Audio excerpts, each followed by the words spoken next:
Bon, maintenant on va finaliser, c'est-à-dire que on va regarder toute cette correspondance entre ces deux géométries, celle du plan complexe et des cercles sur plan complexe et celle des droites sur l'espace réel de signature 3,1.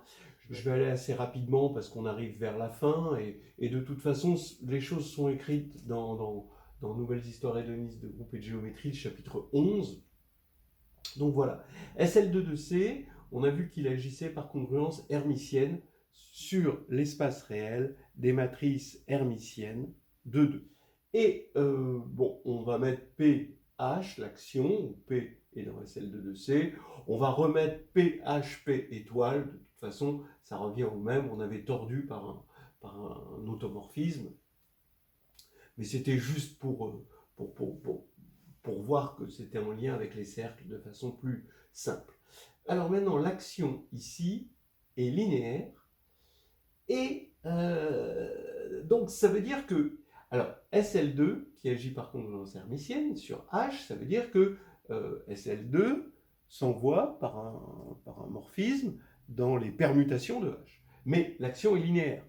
Hein, d'accord, vous voyez que l'action est linéaire, ça veut dire que SL2 s'envoie a priori dans GL de H. Voilà. Mais SL2 prête allégeance à la forme quadratique. La forme quadratique Q, c'est moins det de le moins déterminant. Puisque moins déterminant, on sait que si ça, c'est la forme générale d'une matrice hermitienne, eh bien ça va être B2 plus C2 moins AD. Bon, donc ça veut dire qu'on a un morphisme de groupe entre SL2 de C et maintenant O de Q, puisque c'est ça exactement le groupe des éléments de GL qui respectent la forme quadratique Q. Bon, alors maintenant, comme ici, ce qui m'intéressait, c'était pas d'agir sur l'espace R4, hein, c'est-à-dire H, c'était d'agir sur ces droites, et bien l'action sur les droites de ça, il faut encore quotienter par le stabilisateur de toutes les droites, c'est-à-dire les homothéties de O de Q, et donc je regarde, ensuite je vais prolonger psi par, par le morphisme quotient, par les homothéties, et je tombe sur le quotient PO de Q. Alors maintenant, je regarde psi et je vais regarder le noyau. Alors le noyau, on peut montrer, bon c'est fait là-dedans, que c'est réduit aux homothéties de SL2. Hein, c'est un petit peu plus tricky que si j'avais mis P-1 ici, parce que la commutation c'est facile, parce on a des choses pour la commutation, comme le respect des sous-espaces propres. Là, c'est un petit peu plus difficile, mais bon, on montre que le noyau, ce sont les homothéties, c'est-à-dire plus ou moins identité. Maintenant, on passe à l'image. Alors l'image, là, c'est plus difficile. Et là, on utilise des techniques de groupe de Lie. Typique de groupe de Lie, presque les groupes de Lie, on peut imaginer que ça a été au départ inventé pour ça. C'est-à-dire, on voit ces objets comme des variétés différentielles et on regarde leur espace tangent en l'identité. C'est-à-dire que psi étant différenciable, évidemment, eh ben, on va regarder la différentielle de psi en l'identité et on trouve facilement ici que c'est l'application linéaire qui a U donne P de U plus U P étoile. Et maintenant, ici, l'espace tangent, l'identité ASL2 de C, ben ça c'est déterminant égal à 1 par définition. Donc quand on va prendre la différentielle, ce sera la trace nulle, bon, en l'identité. Hein. Et donc la trace nulle, ça veut dire que c'est de dimension 3, hein, puisque c'est un hyperplan d'un espace complexe de dimension 4 de haut carré. Mais 3, si je veux regarder ça comme dimension réelle, dimension sur R, il faut que je multiplie par 2. Donc 2 fois 3, ça fait 6. Maintenant, O de Q, bah Q, c'est une matrice, c'est une forme quadratique non dégénérée de R4, et on montre que son espace tangent est isomorphe comme espace aux matrices antisymétriques. Et donc sa dimension, là cette fois-ci, c'est 4 facteurs de 3, n-1 sur 2, 4 facteurs de 3 sur 2, et on tombe encore une fois sur 6. Ça veut dire que si j'arrive à montrer que la différentielle est injective, G qu'elle est surjective. Ben, en fait, c'est facile, c'est un peu comme le commutant ici, hein, c'est un peu comme ici on avait plus ou moins l'identité. L'injectivité est facile, d'accord? Parce qu'on va avoir des matrices de traces nulles qui doivent vérifier que quel que soit U hermitienne, alors ceci égale 0, et c'est facile de voir que c'est nul. Donc ici, dψ est injectif, par égalité dimension, c'est surjectif, et là, on va utiliser le théorème d'inversion locale, qui va dire que Im-psi va contenir un ouvert. Voilà, un ouvert autour de l'identité. Mais si Im-psi contient un ouvert, comme c'est un sous-groupe, ben, on a un principe de translation qui va faire que Im de psi sera ouvert aussi. Mais quand on a un sous-groupe ouvert, eh ben, il est fermé. Ça, c'est quelque chose d'incroyable avec les sous-groupes, c'est que tout sous-groupe ouvert est fermé. Pourquoi? Ben parce que quand on a un sous-groupe, quand H est un sous-groupe de G, ben, il va y avoir tous les translatés de H, c'est-à-dire toutes les classes modulo grand H. D'accord? Et par translation, ben, toutes ces classes vont être ouvertes. Donc H va être le complémentaire de la réunion de toutes les classes qui ne sont pas H. Mais la réunion d'ouvert, c'est un ouvert, et comme c'est un complémentaire d'ouvert, c'est un fermé. Donc Im de psi est fermé. Ça, c'est assez génial. Donc ouvert et fermé, ça veut dire qu'il va contenir la composante connexe de l'identité. Mais il est contenu aussi parce que SL2 de C est connexe. Donc psi de SL2 de C est connexe aussi. Donc ça va être exactement psi in de psi, la composante connexe de l'identité. Alors ça, c'est pas connexe. En fait, ça a 4 composantes connexes. Mais quand on va quotienter ici, on n'a plus que 2 composantes connexes, c'est-à-dire PSO de Q et son complémentaire. Voilà. Donc ici, ben finalement, qu'est-ce qu'on montre? Qu'est-ce qu'on a montré? C'est que on a SL2 de C qui va s'envoyer surjectivement sur PSO de Q, puisque ici ça va être l'image de la composante connexe de l'identité, et son noyau, ben, on quotiente par les homothéties, et donc on a PSL2 de C qui est isomorphe à PSO de Q. Maintenant, ça y est, on a un dictionnaire qui va dans les deux sens. Alors, un petit tableau qui va reprendre un petit peu le tableau duquel on était parti, mais avec des précisions, hein, parce que maintenant on a établi un isomorphisme entre les deux groupes. Donc, alors attention, le tableau, ça va être une correspondance. D'accord? Il ne faut pas confondre cette correspondance avec les transformations. Quand vous avez une géométrie, vous avez un groupe qui agit, et ce groupe va vous permettre de transformer une situation en une situation où votre problème sera résoluble de façon plus raisonnable. Évidemment, hein, il faut que ce groupe, faut trouver le bon groupe qui laisse invariant les données du problème de départ, hein, évidemment. Sinon, vous perdez les données du problème. Voilà. Mais ici, on est en train de parler de correspondance entre deux groupes qui agissent. Et là, quand il y a une correspondance, parce que là, il va y avoir des transformations, là, il va y avoir d'autres transformations, mais il y a des relations entre les transformations. C'est ça qui mérite un tableau synthétique. Voilà. Après, on en donnera un exemple d'application avec ce qu'on appelle l'alternative de Steiner. Voilà. Bon, qui est fait aussi dans le chapitre 11, à la fin du chapitre 11. Alors, PSL2 de C, il agit sur C, bon, plutôt sur C complété par l'infini, hein, parce que c'est quand même voilà, des fractions rationnelles, par homographie. Et donc, dans la géométrie analagmatique, on va voir ça comme une action de PSL2 de C par homographie sur le cercle. Hein. Donc, votre matrice, elle va être de la forme A, B, C, D, ça va être bon, A, C, B, D, et ça va être AZ plus B sur CZ plus D, et ça va agir sur les cercles. Voilà. Donc ça, c'est ce que je vais appeler l'action simple, et là, le correspondant, ça va être des isométries de P, S, O, de Q, qui vont agir sur des droites de R4. Donc en respectant une certaine forme. Maintenant, action double. Est-ce que je peux amener deux cercles sur deux cercles? Alors déjà, il y a une première obstruction. Il faut que les deux cercles, s'ils se coupent, ils se coupent en un angle. Donc on va construire deux droites tangentes au cercle, et ça forme un angle de droite, attention, θ.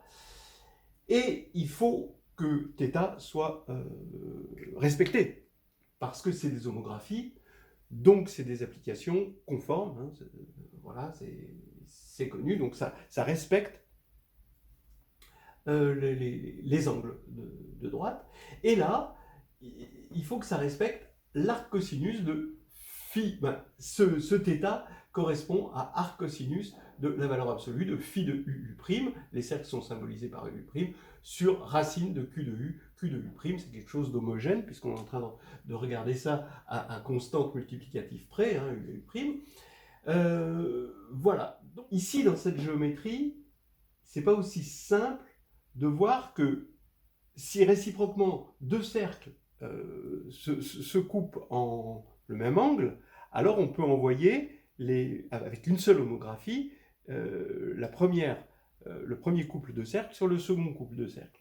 Alors qu'ici, avec ça, on a des théorèmes, hein, comme le théorème de Witt, qui nous permettent de montrer que c'est un invariant total. Donc on peut effectivement envoyer deux droites sur deux autres droites si elles respectent l'égalité ici. Voilà. Donc là, on voit qu'il y a quand même un côté assez intéressant de travailler de ce côté-là. En revanche, alors, maintenant la cocyclicité. Cocyclique, ça veut dire que le birapport, hein, je prends 4 points, et ben, le birapport est réel. Hein, donc ça, c'est connu. Donc je regarde la partie imaginaire du birapport, donc je fais ça, moins ça, je divise par 2i, d'accord? Donc j'ai la partie imaginaire, donc ça va me donner un réel, donc, parce que je cherche des réels ici pour faire la correspondance avec ça. Donc je fais le birapport moins le birapport bar sur 2i, et ben ça correspond à quoi? Ça correspond à la cocyclicité. C'est nul si et seulement si c'est cocyclique. Alors ça, c'est une fraction rationnelle. Si je la multiplie par quelque chose pour obtenir un polynôme de degré 4, en fait, ça va revenir exactement, on obtient exactement le déterminant ici. Donc je vous rappelle que les points de C devenaient ici des droites isotropes et engendrées par des points I1 moins xi moins yi, xi carré plus yi carré. Peut-être que i est mal utilisé parce que ici on a i. Voilà. Je remplace par j. Ou xj plus iyj, c'est le zj qui est ici.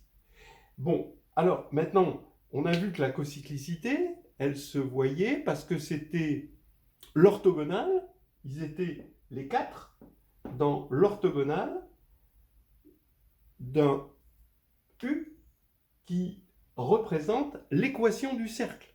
Puisqu'on veut qu'il soit cocyclique, il faut un cercle, hein, qui les prenne tous, qui est représenté par cette équation, et c'était l'orthogonale de cette équation-là. Donc ça veut dire que ça c'est coplanaire, si seulement si ça c'est coplanaire, et c'est coplanaire, ça veut dire que là, quand on va prendre le déterminant, c'est égal à 0.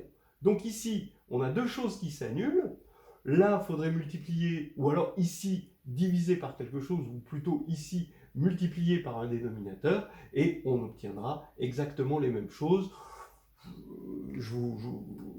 Si vous doutez, faites le calcul, vous allez voir. D'ailleurs, ça donne une jolie condition de cocyclicité, ici, qui est assez connue, où vous pouvez enlever le moins, parce que le moins ici ne sert à rien. Hein, si 4 points sont cocycliques, il est évident que la symétrie de ces 4 points est cocyclique aussi. Voilà. L'engendrement de deux cercles. Quand vous avez deux cercles, qu'est-ce qu'ils engendrent? Ils engendrent un faisceau de cercles et on a une classification qui est très très visible au niveau des cercles. C'est les points base, points limites et tangents. Donc ça on le voit bien. Dans ce monde-là, c'est gouverné par une forme quadratique de signature 3,1 et on va avoir des plans.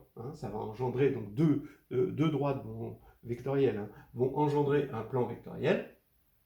Et donc, ils ne peuvent être que de signature 2, 0, 1, 1, 1, 0. Voilà.